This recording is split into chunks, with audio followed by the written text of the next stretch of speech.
thank you for being here. Joining me today, I'm John Donnelly, Chief of the District of Columbia Fire and EMS Department, and I'm representing the Unified Command Team that is operating today. I'm joined today by Deputy Mayor Lindsay Appiah, Metropolitan Police Department Executive Assistant Chief Jeff Carroll, Clint Osborne, the Homeland Security and Emergency Management Agency Director for the District of Columbia, the Military District Washington, the Metropolitan Washington Airports Authority, and both their fire and police chiefs, the United States Coast Guard, the Maryland State Police, the Virginia Department of Emergency Management, and the Virginia State Police. And I'd like to thank all of them for being here as well. We are here at Reagan National Airport with our Unified Command Team, and we will provide an update on where recovery efforts stand. We'll also give more information about the cadence of updates from Unified Command going forward. I'm joined today by Terry Lyric from the Metropolitan Washington Airports Authority and the other members of the Unified Command Team. As we continue to learn more about the victims, we are sharing our prayers and condolences with the families of the loved ones and those who were lost in this tragedy. And I want to thank again our response teams for their heroic efforts over the past 30 or so hours, including the team on this site, as well as the teams that are supporting the families. This is heartbreaking work. The National Transportation Safety Board is leading the investigation into what happened, and they will be providing updates later this afternoon. We will not be talking about the investigation in this conference. So Terry Lyric from the Metropolitan Washington Airports Authority will now provide an update on airport operations, and then I will update you on the activities since our last briefing and the activities over the next operational period. Thank you, Chief. Again, my name is Terry Lyric. I'm the Vice President Airport Manager of Reagan National Airport. Just kind of wanted to give an update on where we stand. As we know, the airport is open and operating. We are in a reduced capacity and a reduced arrival rate due to the proximity of the recovery site. We do have 2 of our 3 runways that are closed.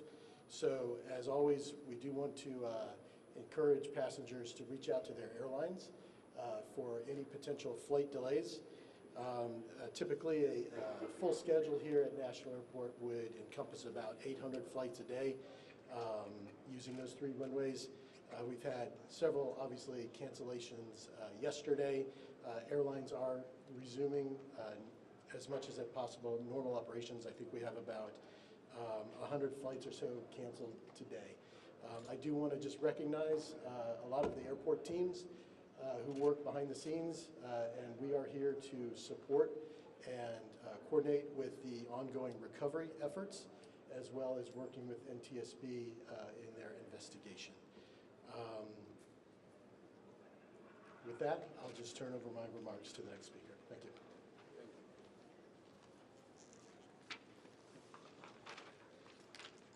So, overnight, our teams continued search operations and surface work, including side sonar scanning, shoreline searches, and aerial searches.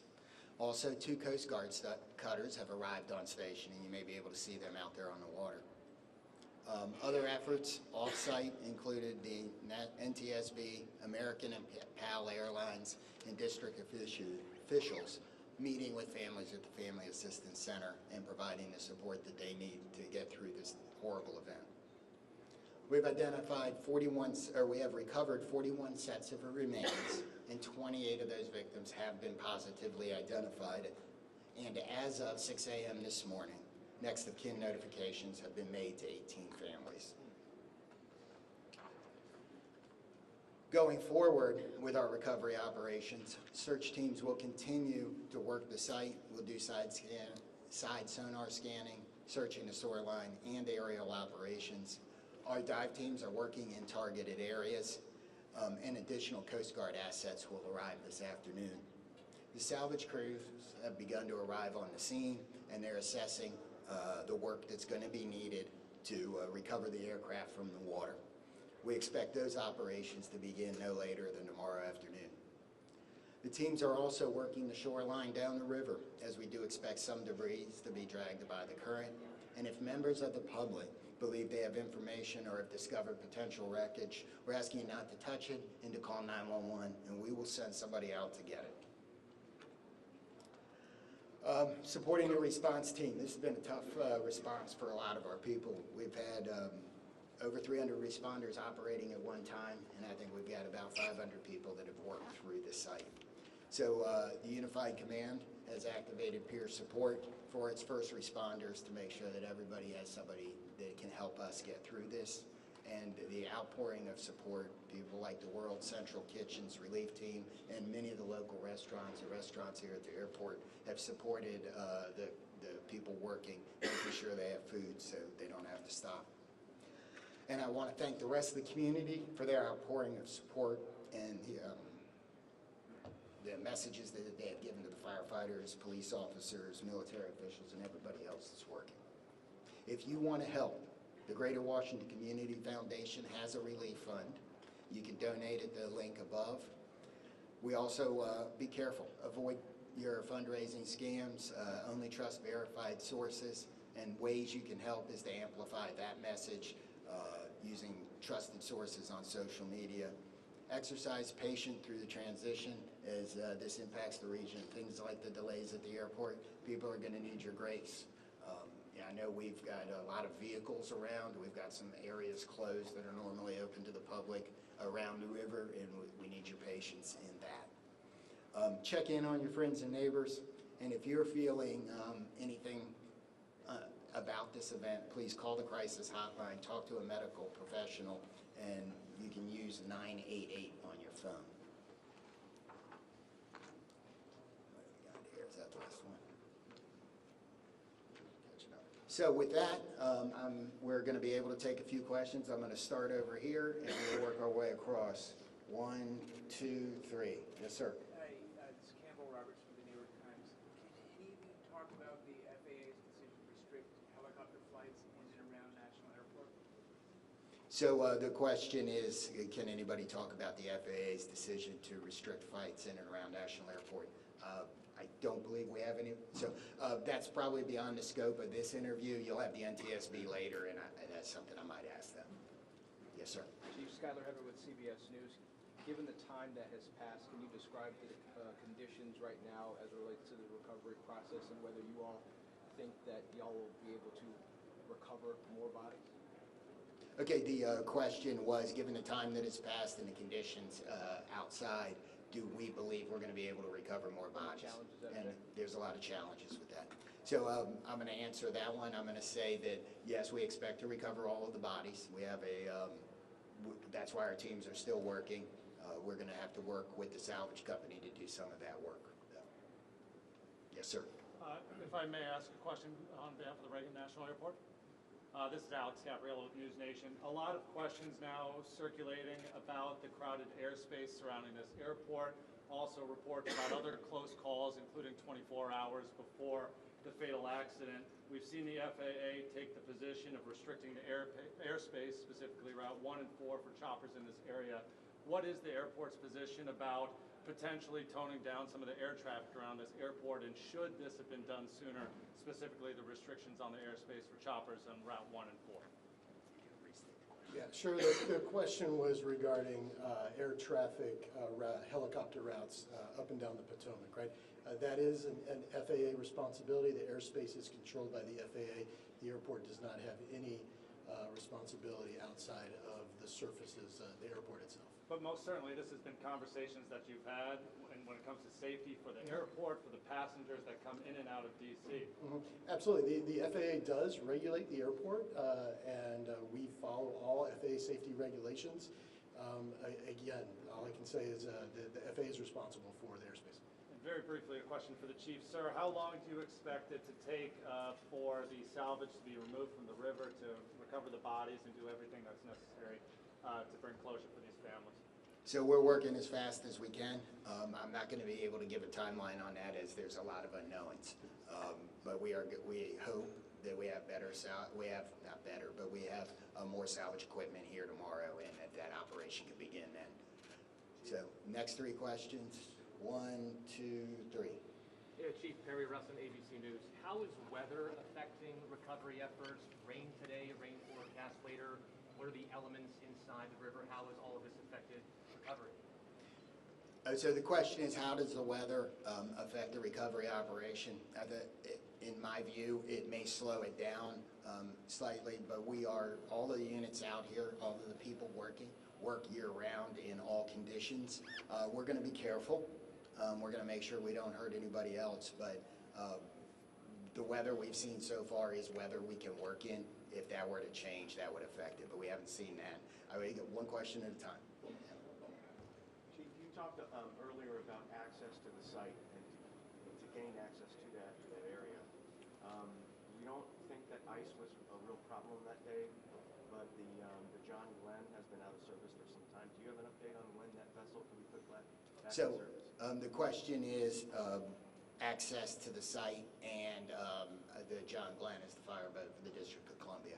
So what I referred to on access to the site is things like Gravelly Point being closed and that being lost as a local recreation area while we're working.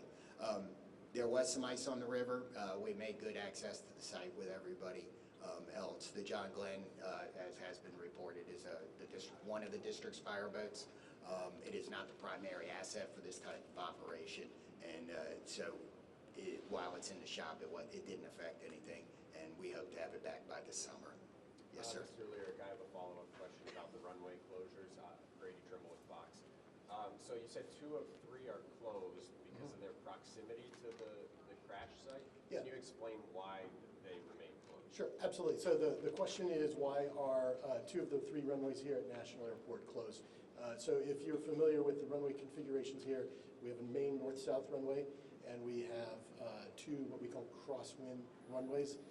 The 2 crosswind runways, if aircraft were to take off or land over the aircraft recovery site that is out there right now, those would be impactful to the operation. So we've elected to keep those runways closed. And to follow up, how long do you expect that to remain the case? And are you saying that if there are still recovery teams in the Potomac, then there's no chance that these 2 runways are going to open? And how does that impact? Yeah, sure. So the question is asking how long we anticipate those runways to be closed. That's a dynamic situation. We worked with the FAA. I think what we've communicated is we anticipate, our expectation is a week. However, we'll reassess on Monday, and as the recovery efforts go, it's a fluid situation, obviously. Yeah. Okay, Paul here and there. Chief, by talking salvage, can you confirm that you're not going to be able to recover the remaining bodies until you're able to get the fuselage off the floor of the river and onto a barge? And then my follow-up to that is, are you making an effort today to get into the helicopter to recover those 2 bodies? So the question is, do we believe we have to lift the aircraft out of the water in order to finish and find the rest of the remains? And the second part of the question was, are we focused on the helicopter today? And the answer to the first question is yes. I believe for us to recover the rest of the remains that we are going to need to get the fuselage out of the water. The second part of the question is yes, a lot of our operations, not all of them, but a lot of our operations today are focused on the helicopter. Yes, ma'am. Yeah, this question's for Mr. Laird. I'm about Fox 5 DC. Can you confirm sufficient staffing moving forward in the tower? I don't know if that's in your scope or if that's something you're doing. It's not. So the question was regarding staffing in the air traffic control tower. That's outside my scope of responsibility. Chief Donnelly, can you talk a little bit about the toll this has taken on your teams, and specifically how many people still remain? I know on day 1 there were upwards of 300 mutual aid. Who's still out there? So, this is an incident where even if it doesn't affect you right now, it's probably going to affect you later. It'll be something that you think about. So in emergency services across the board, we have support teams. The National Capital Region, all of the departments do. So they've been activated. The International Association of Firefighters regional peer support team has been activated to help support. And the incident management team, as they rotate responders through the scene, are making sure that there are opportunities for them to get the assistance they need. I'm going to ask the Virginia State Police to talk about the peer support he's doing a little bit. I'm First Sergeant Blank with the State Police in Virginia. We are working with our partners. MWA is leading the support for the effort for peer support, but I'm here in support of that effort. And we have several regional partners that are contributing to that, including mental health professionals who are on site from ANOVA and from a nonprofit in the area that are providing support. The Virginia Law Enforcement Assistance Program is also planning to send support, and all of the most of the public safety agencies in the region are providing personnel to assist with that effort. Yes, ma'am. Marielle Harlan with DC News Now. I know that this is an unpleasant question for you, Chief, but we've been hearing reports from people that live along the river and potentially see the partial ravines coming up on shore. People are seeing this. Is that anything you're hearing, or is that way keeping people away from some of these shore ravines? So we're not keeping anybody away from the shoreline for any of those reasons. If we've closed off an area like Gravelly Point here, it's because we have emergency access vehicles coming in and out, and we need the access to the river. We have received some 911 calls about either debris or remains. I don't know that we've actually found any remains. We've certainly picked up debris from those 911 calls. So we're going to do 3 more and go 1, 2, and 3 in the back. Yes, sir. Thanks, Chief. Jonathan Kersley from Channel 9 Australia. This is a question for Terry. Terry, as Vice President and Manager of this airport, what concerns have you had specifically about the congested airspace, and have you ever raised those directly with the FAA? So again, the United States airspace is the safest in the world.